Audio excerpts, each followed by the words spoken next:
Hello everyone, welcome to my channel, Bachelor Nation News fans. Pascal Ibgui stirred up plenty of buzz during his time on The Golden Bachelorette alongside Joan Vassos. Known for his designer clothes, private jets, and refusal to do laundry, the 69-year-old French salon owner made an impression from the moment he entered the mansion until his self-elimination during tonight's heartbreaking episode. But beneath the glitz and glamour, he shared stories of building a successful business from nothing, endearing him to fans and fellow contestants. His journey with Joan hit a major bump, however, during an emotional Tahitian bonding ceremony. "I freaked out," Pascal admitted. "I felt trapped and I got scared." Eamon Holmes berates Meghan Markle's new Netflix show. While he told Joan politely, "I'm not where I need to be for you," Pascal felt her pain when she later confessed, "I'm maybe not worthy to be loved." Pascal acknowledged, "That was not my intention. I know she cared very much about me." Reflecting on co-star Chalk Chapel, Pascal didn't hold back. Chalk was all over her, like a stalker. He added during his interview with Glamour, "It's bizarre behavior. Maybe in Wichita there is no women. I don't know." Although Chalk's intense approach didn't sit well with Pascal, he admitted Joan would make her own decisions. When asked about their romance, Pascal said he'd only consider rekindling things if Joan lived closer. "In my age, I want to wake up with somebody. I don't want to get on a plane every 2 weeks," he explained. On Life After the show, Pascal revealed, "My friends love me because they said you say it the way it is." Being away from the cell phone, social media, the internet gave you the opportunity to really open up. "I got the jet and the good food." Pascal had been avoiding the spotlight for weeks, but the rumors wouldn't let him. Social media was buzzing with wild speculation. Pascal seen outside Joan's house again. Is Pascal trying to win Joan back? Golden Bachelorette star harassed by obsessed fan? Pascal, sitting in his quiet Miami apartment, scrolled through the comments, feeling the weight of each one. The words weren't just gossip, they were accusations, assumptions, and in some cases, outright lies. "This isn't about me stalking anyone," he muttered to himself, running a hand through his hair. "It's about respect, and people need to understand boundaries." Joan had been out of his life for months now after a stormy finale of the show that had catapulted both of them into national headlines. Despite the chemistry they shared on screen, the real world proved far more complicated.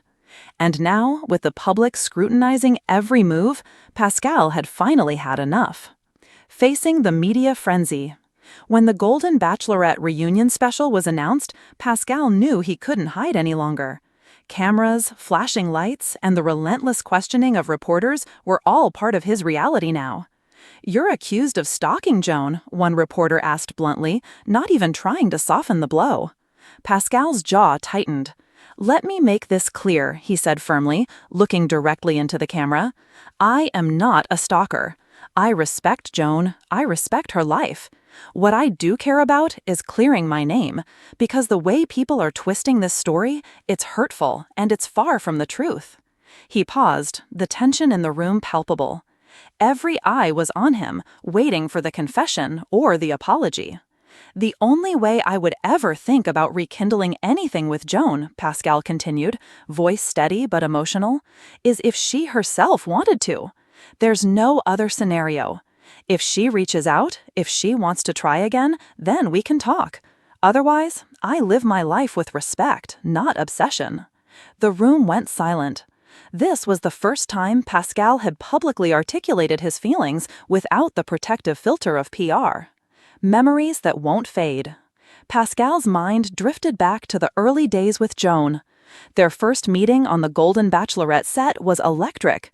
Joan's laugh, the way she tucked her hair behind her ear, the vulnerability she showed only when cameras were off, it all had drawn him in immediately. They had shared late-night talks, stolen glances during group challenges, and whispered secrets that weren't meant for the world. Pascal remembered the way Joan's hand would brush his, sending sparks he couldn't deny. But the cameras had caught every moment, and by the end of the season, the pressure was relentless. Misunderstandings escalated, jealousy flared, and the perfect romance storyline twisted into headlines about drama and tension. Despite all that, Pascal had never stopped thinking about her. And even now, months later, the pull was undeniable. The stalker label. The term stalker haunted Pascal. Friends tried to console him. Ignore it, it's just clickbait. But ignoring it was impossible when notifications were constant and messages flooded in. He can't leave her alone. Joan deserves better. It was toxic, and Pascal knew it, but he also knew that social media didn't tell the whole story. "There's a difference between caring and harassment," he said in another interview. "I care deeply, but I don't cross lines. The moment Joan told me to step back, I did. That's how it works. Respect is everything." Yet the media continued, and Pascal had to find a way to reclaim his narrative. A public statement. Determined, Pascal decided to take matters into his own hands. He posted a video on Instagram that quickly went viral. "I'm not here to explain myself to strangers," he began, voice calm but firm. "I'm here to tell my truth. Yes, Joan and I had something special. Yes, it didn't end perfectly. But no, I am not a stalker. I respect her life, her choices, her privacy." He paused, the vulnerability clear in his eyes. "The only way we'd ever get back together is if she wanted it. There is no other option. I won't chase, I won't manipulate. I will wait, if I must, but only with respect. That is my promise, not just to Joan, but to myself." Fans flooded the comments, some supportive, some skeptical, but Pascal felt a strange sense of relief. He had finally said what he needed to say. The unexpected message. Days later, as Pascal was preparing for a low-key dinner, his phone buzzed. A new message popped up. It was from Joan. "Can we talk?" the text read. Pascal's heart raced. The simplicity of the message belied the weight behind it. Months of longing, doubt, and public speculation hung in the air. One message could change everything. He didn't respond immediately. He sat with it, reflecting on his words, his intentions, and the respect he promised. Finally, he typed, "Of course, when are you free?"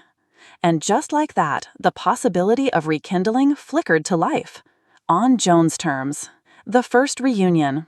Meeting at a quiet cafe, away from cameras and speculation, Pascal and Joan sat across from each other, the tension mingling with an undeniable spark. "I'm glad you reached out," Pascal said gently. Joan smiled, a mixture of relief and nervousness. "I needed to. I had my doubts about everything, about us, about what people thought, and about my own heart." Pascal reached across the table, letting his hand hover near hers. "No pressure. We take it slow. But I want to be honest. I've never stopped caring." Joan's eyes shimmered. "Neither have I." It was the beginning of something new, not dictated by cameras, rumors, or public opinion, but by two people trying again on their own terms. Rekindling with boundaries. In the weeks that followed, Pascal and Joan navigated their renewed relationship carefully. They set boundaries, kept communication honest, and focused on rebuilding trust. The key, Pascal shared in another interview, is respect. Love doesn't need to be loud or dramatic, it just needs to be real. Fans watched as the two shared glimpses of happiness on social media, walks on the beach, quiet dinners, and laughter-filled mornings. The narrative of the stalker faded, replaced by the story of two people learning to love again. Lessons learned. Pascal's journey wasn't just about romance. It was about self-respect, boundaries, and patience. He realized that public scrutiny could never dictate the course of his heart. "I've learned," he told a podcast host, "that love isn't about proving anything to anyone else. It's about honesty, care, and listening to the person you love. If Joan wants me in her life, I'll be there, but only if it's mutual, only if it's real." And in that moment, Pascal felt free. For the first time in months, he could breathe without the weight of judgment pressing on him. A new chapter begins. Months later, Pascal and Joan's story had transformed.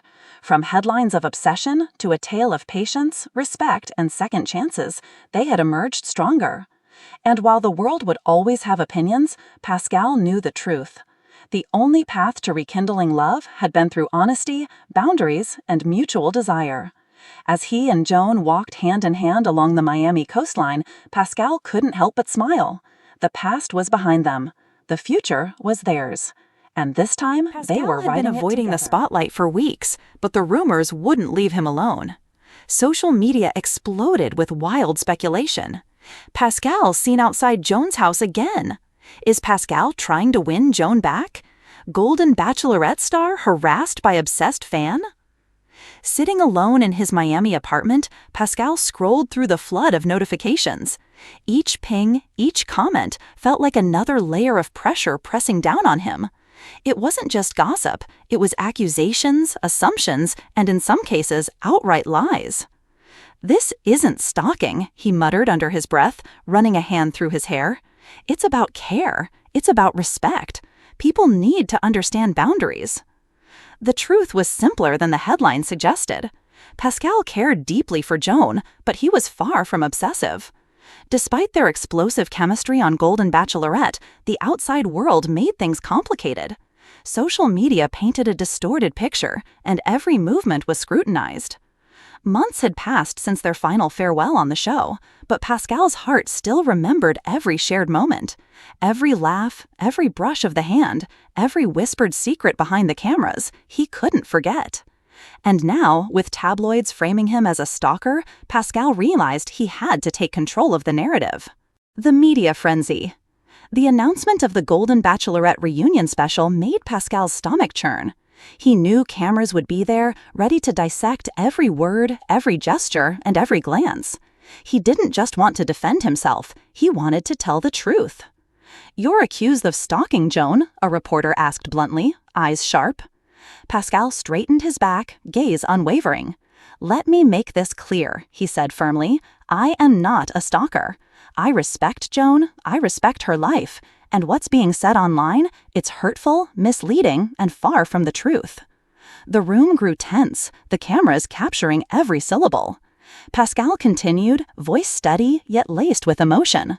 "The only way I would ever think about rekindling anything with Joan," he said, glancing toward the floor momentarily, "is if she wanted it herself.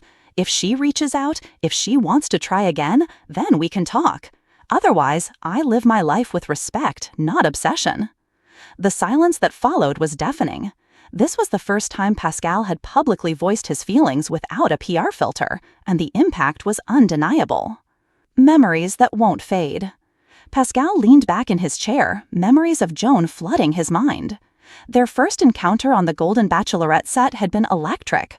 Her laughter had pierced the air like music, her smile had made his chest tighten, and her subtle gestures, the way she tucked her hair behind her ear, the vulnerability behind her eyes, had drawn him in instantly.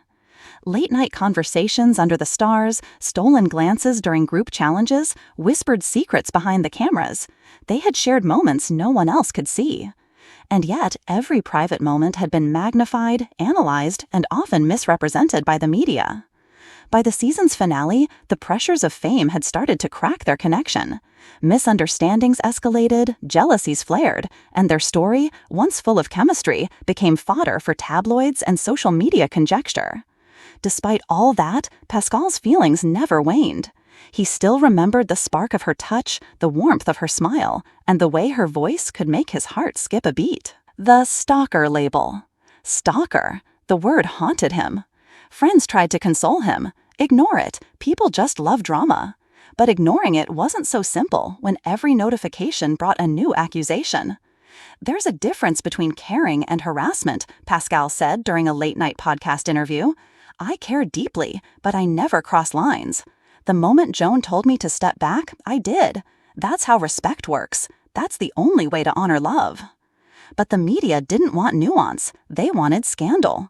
And Pascal realized that if he didn't speak, the story would write itself, without his truth. Taking control.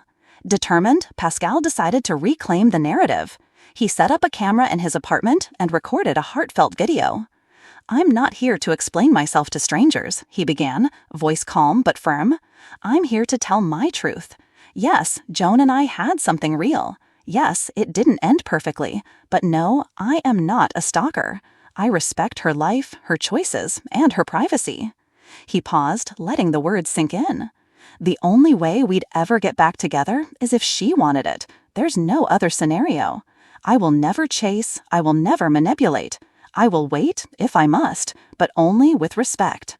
That's my promise, not just to Joan, but to myself. Fans flooded the comments. Some were supportive, some skeptical, but Pascal felt an overwhelming sense of relief. He had spoken his truth. The unexpected message. Days later, as Pascal prepared for a quiet dinner, his phone buzzed. A message appeared from Joan. "Can we talk?" Pascal's heart raced. Simple words, yet loaded with months of tension, longing, and uncertainty. One message could change everything. He didn't respond immediately. He sat with it, reflecting on the boundaries he'd promised to uphold, the respect he'd vowed to maintain. Finally, he typed, "Of course, when are you free?" The possibility of rekindling existed, but only on Joan's terms. The first reunion. A week later, Pascal and Joan met at a quiet cafe, away from cameras and social media frenzy. "I'm glad you reached out," Pascal said softly, his voice tinged with vulnerability. Joan smiled, eyes glistening. "I needed to. I had doubts. About everything. About us, about the public, and about my own heart." Pascal's hand hovered near hers. "No pressure. We take it slow. But I want to be honest. I've never stopped caring." Her gaze softened. "Neither have I." For the first time in months, the chemistry that had once captivated audiences returned, not for the cameras, but for them. Recoupling with boundaries. Pascal and Joan decided to rebuild their connection cautiously. They established clear boundaries, prioritized honest communication, and focused on trust. The key, Pascal shared in another interview, is respect. Love doesn't need to be loud. It doesn't need to be dramatic. It just needs to be real. Fans witnessed glimpses of their renewed connection, quiet walks on the beach, shared laughter over coffee, and evenings filled with conversation. The Stalker narrative faded, replaced by a story of patience, understanding, and mutual respect. Lessons learned. Pascal's journey wasn't just about romance. It was about self-respect, patience, and emotional growth. "I've learned," he told a podcast host, "that love isn't about proving anything to anyone else. It's about honesty, care, and listening. If Joan wants me in her life, I'll be there, but only if it's mutual, only if it's real." For the first time in months, Pascal felt free. He could finally breathe without the crushing weight of judgment, rumors, and public opinion. A new chapter begins. Months passed, and the story of Pascal and Joan transformed. From scandalous headlines to a tale of second chances, their journey became a testament to patience, respect, and authenticity. Walking hand in hand along Miami's coastline, Pascal smiled. The past was behind them. The future was theirs. And this time, they would write it together, without interference, obsession, just love on their own terms.